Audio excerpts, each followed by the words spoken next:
revolusi perindustrian keempat Malaysia, iaitu IR 4.0. Sebelum wujudnya terjadinya revolusi ini telah wujud pada beberapa dekad yang dahulu, iaitu revolusi industri yang pertama, revolusi industri yang kedua dan revolusi industri yang ketiga. Tahukah anda bahawa revolusi-revolusi ini telah mulanya dipelopor oleh seorang yang bernama Arnold Toynbee, dan beliau juga telah menulis sebuah buku yang bertajuk Revolution of the 18th Century in England. Okey, sebelum tu izinkan saya memperkenalkan diri. Saya Muhammad Nasyah Aidil bin Jalil, nombor matrik 258366, dari Pusat I, Kuching. Pengenalan. Okey. Revolusi industri yang pertama telah wujud pada tahun 1760 sehingga 1830. Revolusi industri kedua wujud pada tahun 1830 sehingga 1914. 1950-an, seterusnya revolusi industri ketiga 2016 sehingga kini dikenali dengan revolusi industri keempat. Revolusi-revolusi yang terjadi daripada revolusi pertama sehingga revolusi keempat ini, ia adalah merupakan tanda aras. Setiap revolusi tadi itu menunjukkan perubahan-perubahan yang berlaku dalam sektor industri. Kita dapat juga lihat impak yang diberikan kepada masyarakat, dan juga cara sesuatu pekerjaan dilakukan dengan mudah dan cepat.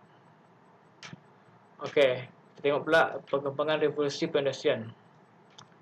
Okey, revolusi industri pertama tadi. Revolusi perindustrian pertama berlaku di negara Eropah dan Amerika. Pada masa itu diperkenalkan industri besi dan tekstil. Enjin steam dan kuasa uap juga diperkenalkan pada revolusi industri yang pertama. Seterusnya, revolusi perindustrian kedua telah wujud tenaga elektrik, iaitu suatu inovasi yang terbaru, enjin gas, telefon yang dicipta oleh Alexander Graham Bell, kereta oleh Carl Benz Motorsport, pesawat oleh Wilbur dan Orville.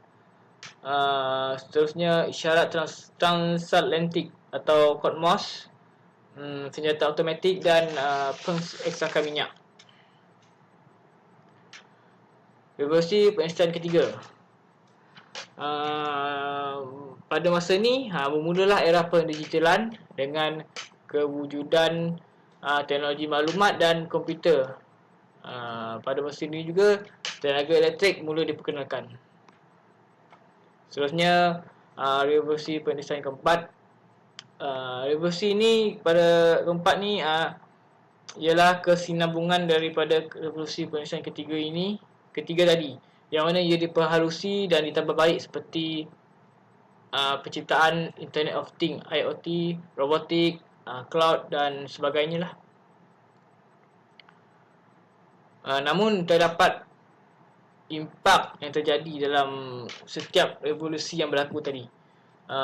Manfaat dia kita boleh lihat peluang pekerjaan akan meningkat, kualiti hidup akan meningkat, peningkatan dalam kecekapan dan juga produktiviti juga akan meningkat. Namun terdapat juga risikonya.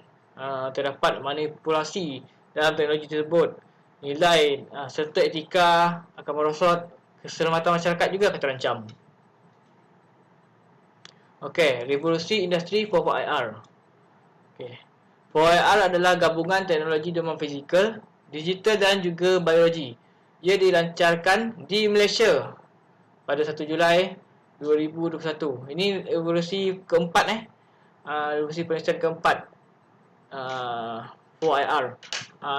Dia dilancarkan di Malaysia pula pada 1 Julai 2021, supaya Malaysia ni lebih mampan serta bersaing dengan negara luar. 4IR ni akan membawa peluang besar dan menstruktur semula asas pembangunan masyarakat. Kesan yang dijangka ialah dari segi pendapatan, perbaruan masyarakat, kecekapan, keselesaan dan perlindungan sumber-sumber jadi.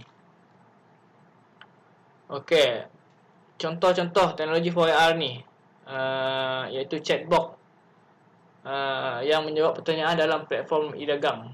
Ia macam kita mesej dalam platform e-dagang tu, dia terus jawab kita punya mesej. Dia tak perlu lagi orang-orang tunggu untuk dia reply. Dia terus jawab je. Okey, Internet of Things digunakan dalam peningkatan keselamatan jalan raya. Pencetakan 3D digunakan dalam penerbangan, kejuruteraan, seminar penjagaan kesihatan dan juga fashion. Drone digunakan untuk penghantaran barang dan boleh juga digunakan untuk sektor pertanian. Okey, ini kumpulan yang memperoleh manfaat daripada 4IR tadi. Yang pertama, masyarakat sivil. Kedua, perniagaan dalam sektor swasta, penyediaan barangan dan juga perkhidmatan. Dan yang ketiga, mestilah kerajaan. Okey, ini adalah 4 teras dasar utama 4IR ni.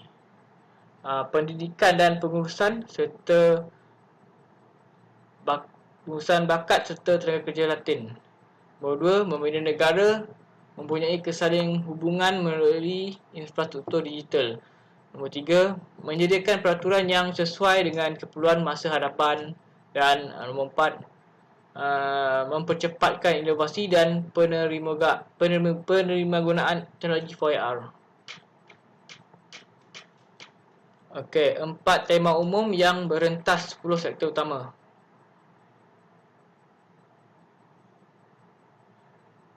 Okey. Yang pertama adalah pembangunan modal insan. Dilengkapi kemahiran yang akan memenuhi perubahan industri masa hadapan. Rangka kerja yang kompetensi, skop pekerjaan yang telah disesuai, peranan dan kemahiran baru dapat melahirkan kumpulan bakat yang berkemahiran tinggi. Lepas tu, penambahbaikan infrastruktur. Infrastruktur digital membolehkan ketersambungan dan saling kendali di dalam sektor terhasil. Sektor swasta juga perlu menaik taraf infrastruktur agar dapat menyokong penerimagunaan teknologi 4IR. Lepas tu, penambahbaikan peraturan. Kajian semula dilakukan agar dapat memenuhi perubahan terhadap persekitaran perniagaan dan juga budaya kerja. Penerimagunaan teknologi dan juga inovasi. Sokongan termasuklah R&D dan juga CNI. Juga khidmat nasihat bagi memanfaatkan teknologi asas seperti 4IR, IoT, blockchain dan juga bahan teknologi termaju. Okey, 10 sektor utama tadi akan diberikan inisiatif iaitu perdagangan, borong dan runcit, pengangkutan dan logistik, nombor 3 pelancongan, 4 kewangan, nombor 5 profesional, saintifik dan teknikal, nombor 6 utility, pendidikan, pelancongan, penjagaan kesihatan, 10 pertanian.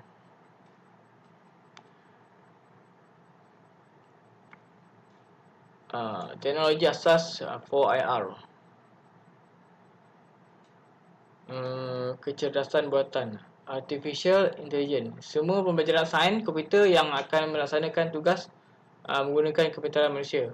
Blockchain membolehkan pemindahan pelbagai jenis aset secara automatik tanpa perantara pihak ketiga menggunakan mata wang digital. Internet benda, Internet of Things, satu rangkaian sensor serta penggerak termaju di darat, udara, laut serta angkasa lepas dengan kelengkapan perisian. Bahan dan teknologi termaju, set teknologi nano dan teknologi lain selain bahan.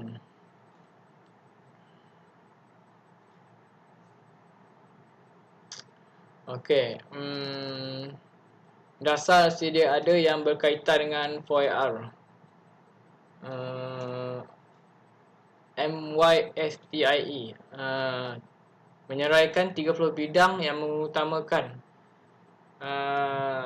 bidang sains, teknologi dan ekonomi diformulasikan untuk mengenal pasti jurang hasil daripada R&D dalam keperluan industri.